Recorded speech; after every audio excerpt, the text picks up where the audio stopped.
हमारे साथ इस समय एक्सक्लूसिवली बातचीत करने के लिए जुड़ रही हैं केंद्रीय मंत्री स्मृति ईरानी। स्मृति जी, आपका अभिनंदन है।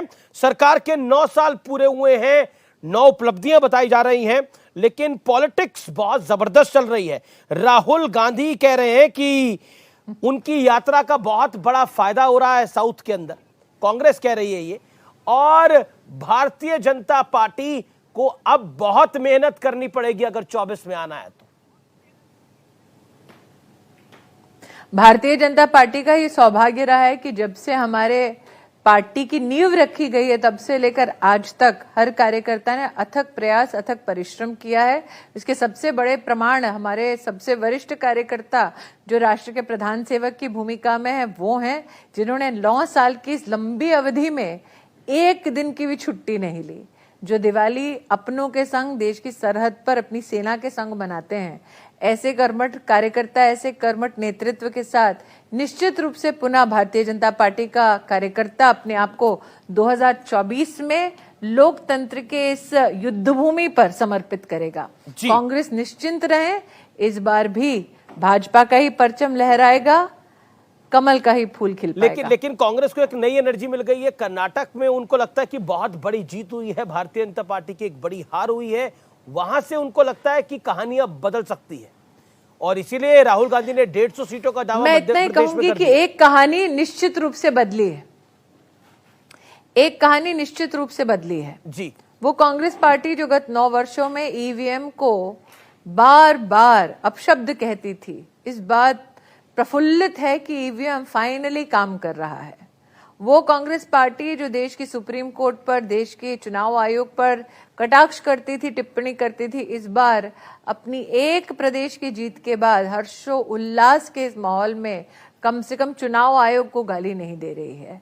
तो मैं इतना ही कहूंगी कि भारतीय जनता पार्टी ने कर्नाटक के परिणाम को सर आंखों पर लिया, पुनः जनता का सहयोग, एक ब्लॉक पर काम अपना शुरू कर चुके हैं। लेकिन कांग्रेस अगर इस खुशफहमी में है कि ये संकेत है 2024 में उनके लोकसभा के चुनाव में किसी भी प्रकार की जीत का, तो मैं कार्यकर्ता होने के नाते अमीर जी चाहूंगी कि वो इस खुशफहमी में लिप्त रहें और हम कार्यकर्ता हमारी पार्टी के परचम को लहराने के लिए पूर्ण रूप से सफलता पार्टी को दिलाने के लिए हर बूथ पर काम करें। लेकिन एक बड़ा सवाल, क्योंकि ये रील्स का जमाना है, शॉर्ट्स का जमाना है, तो एक सवाल मैं सोशल मीडिया व्यूअर्स के लिए आपसे पूछ रहा हूं स्मृति जी, और मुझे उम्मीद है कि आप इसका जवाब देंगी। एक ऐसा काम जो आपको लगता है कि इस सरकार ने जो करा है और वो गेम चेंजर है आपकी राय में, वन वर्क इन 9 years। मुझे लगता है इस 9 साल की अवधि में गेम चेंजर ये रहा कि आपने 11 करोड़ परिवारों में, जिसमें प्रत्येक परिवार में कम से कम 4 लोग हैं, ऐसे 40 करोड़ नागरिकों को इज्जत से अपने दिन की शुरुआत करने की व्यवस्था कर दी। वो आपके लिए शायद हेडलाइन ग्रैबर नहीं होगा, लेकिन कम से कम सम्मान दिलाने वाला ये काम गेम चेंजर गरीब परिवार के लिए है।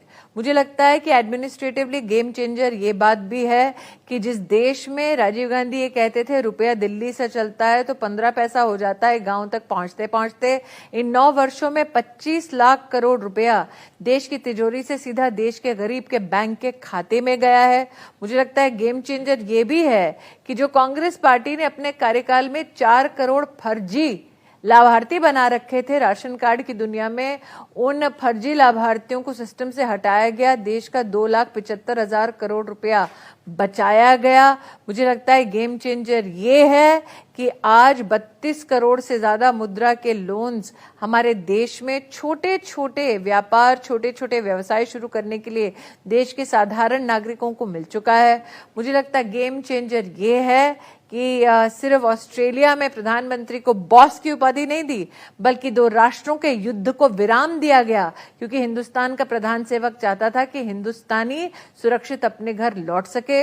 मुझे लगता है गेम चेंजर ये है कि जिस हिंदुस्तान ने कभी वैक्सीन की लाइन में अपने आप को पाया, वो हिंदुस्तान कोविड की वैक्सीन अपने देश में बनाए, 220 करोड़ वैक्सीन की डोजेस टेक्नोलॉजिकली अपने देशवासी को पहुंचाए और 160 देशों में वैक्सीन मैत्री के नाम से वो वैक्सीन और फार्मास्यूटिकल उपलब्ध कराए। गेम चेंजर ये भी है कि जो अर्थव्यवस्था 10वें पायदान में थी वो मात्र 9 वर्षों की अवधि में 5वें पायदान तक पहुंच गई है।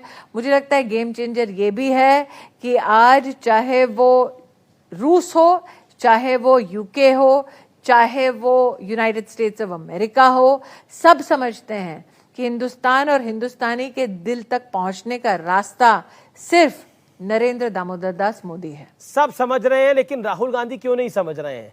उनको तो बार बार लगता है कि मोदी जी ने कुछ नहीं करा। उन्होंने बोला विनाश के 9 साल है। अगर आप राहुल गांधी से समझ की अपेक्षा करते हैं तो अमीश जी शायद आप भी फिर एक राजनीतिक खुशफहमी में जीते हैं जी। आप कब से राहुल गांधी से समझ की अपेक्षा करने लगे?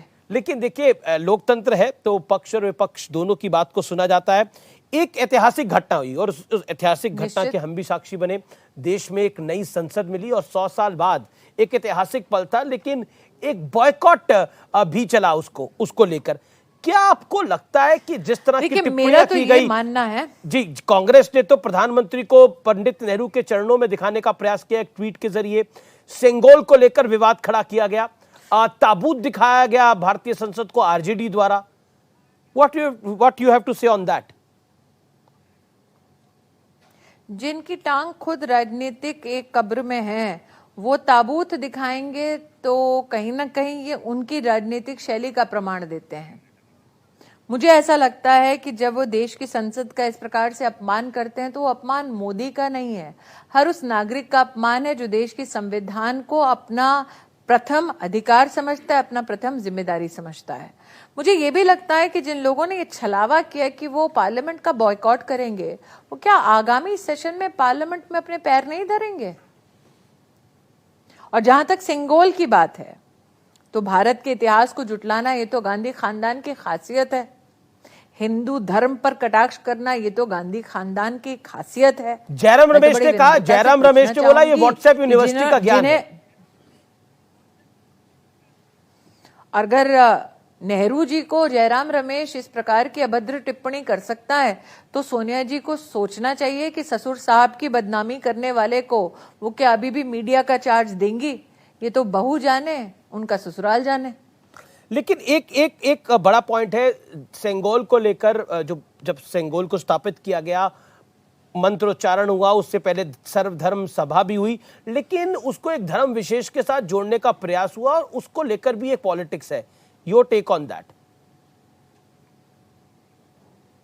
मैं इतना ही कहूंगी, आपने सर्वधर्म की प्रार्थनाओं का वहां उल्लेख किया। मैं एक पारसी से ब्याही हूं, इंदिरा जी भी एक पारसी से ब्याही थी, और जहां तक लीनियज की बात है तो कहीं ना कहीं गांधी खानदान में पारसी का वो अंश भी है।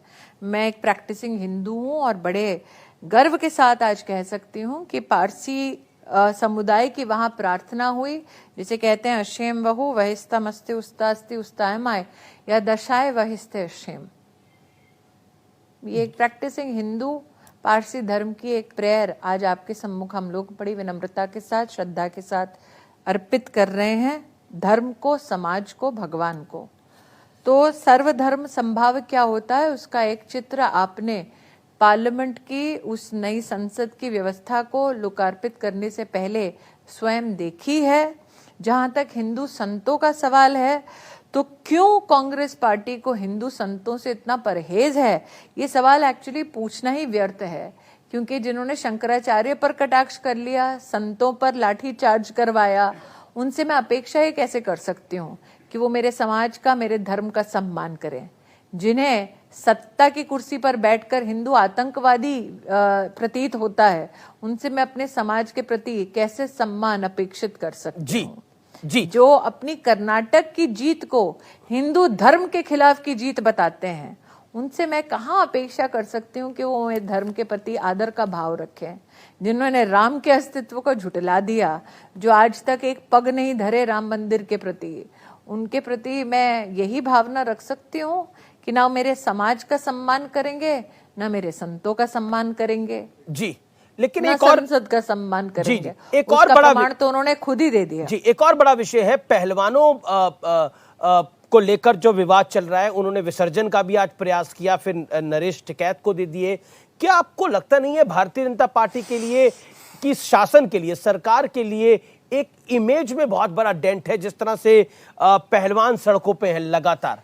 देखिए कानून, और आपके सांसद पे आरोप है। अभी आपके इस कार्यक्रम से पहले ही मैं अभी आपसे चर्चा करने से पहले एक कार्यक्रम में बबीता फोगाट जी के साथ थी, जो उसी परिवार की सदस्य हैं। आपको लगता है कि अगर इस प्रकार का कोई निर्दयी, निर्लज्ज अथवा ऐसा कोई कानून पर प्रहार करने वाला काम हम कर रहे होते तो बबीता फोगाट मेरे संग बैठी होती?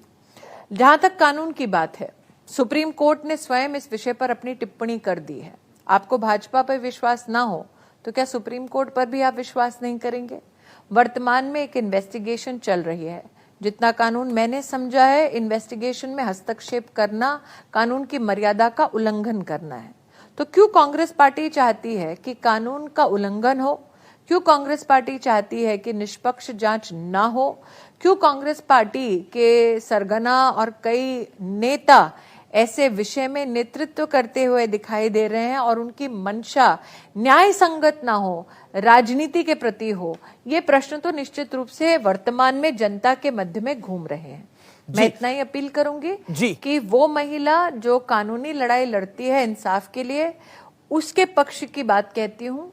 वर्तमान में जो इन्वेस्टिगेशन चल रहे हैं उसमें कोई हस्तक्षेप ना करें, ताकि जुडिशियल प्रोसेस किसी भी रूप में आहत ना हो। ये मेरी अपील रहेगी। क्योंकि आप टेक्सटाइल मिनिस्टर भी हैं और महिला विकास मंत्री भी हैं, मेरा सवाल बहुत महत्वपूर्ण है। ये रह चुकी हूँ। जी। मेरा सवाल बहुत माफ करिए, रह चुकी हैं। मेरा ये सवाल बहुत महत्वपूर्ण है आपसे। क्या आपको लगता है कि खिलाड़ियों की छाती पर, जिस तरह से प्रियंका गांधी ने ट्वीट किया कि खिलाड़ियों की छाती पर मेडल हमारे देश की शान है, लेकिन उस पर बूट रखे जा रहे हैं, क्या आपको लगता नहीं है कि ये एक पॉलिटिकल इशू भी बन रहा है और बड़ा पॉलिटिकल विषय बन रहा है? पॉलिटिकल इशू ही है, पॉलिटिकल इशू ही है, इससे कोई मैं दो राय नहीं रखती हूँ। एक सांसद के नाते मैं इतना ही कहना चाहती हूँ कि जिस खानदान ने अपने आप को कई रत्न दिए, कई राष्ट्रीय सम्मान और पुरस्कार दिए, उस खानदान की राजनीतिक धरा अमेठी में सबसे पहली बार पद्म पुरस्कार अगर सामान्य गरीब परिवार की किसी लड़की को मिला तो वो भारतीय खेल के लिए मिला। उस लड़की का नाम सुधा है। तो जिन्हें इस बात की सुध नहीं थी कि उनके अपने राजनीतिक क्षेत्र में किस प्रकार की बेटियों की प्रतिभा को सम्मानित किया जाना चाहिए, वो अगर ये सारे कटाक्ष अपने राजनीतिक लाभ के लिए ना करें तो बेहतर। लेकिन मैं भी जानती हूँ आदत से मजबूर है, निश्चित रूप से ये करेंगे। दोबारा कहती हूँ, एक महिला होने के नाते निष्पक्ष जांच हो, जुडिशियल प्रोसेस में कोई बाधा ना बने, और जिस केस में स्वयं सुप्रीम कोर्ट अपनी टिप्पणी दे चुके हैं उस पर, सुप्रीम कोर्ट पर जो विश्वास नहीं करते उस पर मैं कोई टिप्पणी नहीं कर सकती। आखिरी सवाल, सुप्रीम कोर्ट की टिप्पणी का सम्मान नहीं कर सकते। जी आखिरी सवाल, 2024 की लड़ाई क्या आपको लगता है एक बार फिर मोदी वर्सेस ऑल होने जा रही है? क्योंकि नीतीश कुमार सबको साथ लेकर चलने की बात कर रहे हैं, अब तो अरविंद केजरीवाल, क्योंकि ऑर्डिनेंस आ गया है तो वो भी सबको साथ लेकर चलने की बात कर रहे हैं। जो खुद अपने पैरों पे खड़े नहीं हो पाते, जो खुद अपने पैरों पर नहीं खड़े हो पाते, वो साथ चलने की बात करते हैं अमित जी। और किस प्रकार का ये याराना है ये? कांग्रेस पार्टी ये जवाब दे दे। ममता बंदोपाध्याय ने बंगाल में कई कांग्रेस के कार्यकर्ताओं के ऊपर शोषण किया, प्रहार किया, ऐसा कई कांग्रेस के नेता स्वयं कहते हैं। तो जिस टीएमसी का हाथ सना है कांग्रेस के कार्यकर्ताओं के खून के साथ, क्या गांधी खानदान उस टीएमसी के साथ हाथ मिलाएगी? नीतीश जी ने गांधी खानदान को भ्रष्ट कहा, क्या गांधी खानदान उनका आलिंगन कर पाएगी? गांधी खानदान और देश ने लालू जी को भ्रष्ट कहा, क्या राहुल गांधी की स्वच्छ राजनीति राहुल जी को इस बात की इजाजत देती है कि वो लालू जी को क्लीन चिट दे पाएंगे? केजरीवाल साहब गांधी खानदान और कांग्रेस के कसीदे पढ़ते थे एक जमाने में, शरद पवार जी को गाली देते थे। आज उनका एक नया याराना हो रहा है इन लोगों के साथ। तो जिन सबको एक राजनीतिक कॉमन दलों में खुद विरोधाभास सबको है, एक कॉमन चीज जोड़ती है। वो कॉमन चीज है नरेंद्र मोदी। सब नरेंद्र मोदी के खिलाफ है। उन्हें लगता है कि नरेंद्र मोदी से निपटने, आपस में बाद में निपट देखिए लेंगे। जनता भी देख रही है, जनता ये जानती है कि वो एक अकेला सब पे भारी है। चलिए, जनता जानती है कि मोदी उनकी लड़ाई लड़ रहे हैं और वो अपने अस्तित्व की लड़ाई लड़ रहे हैं। यही फर्क है दोनों पक्षों में। बहुत बहुत शुक्रिया बेबाकी से बात करने के लिए, हर विषय पर बात करने के लिए। Thank you so much. और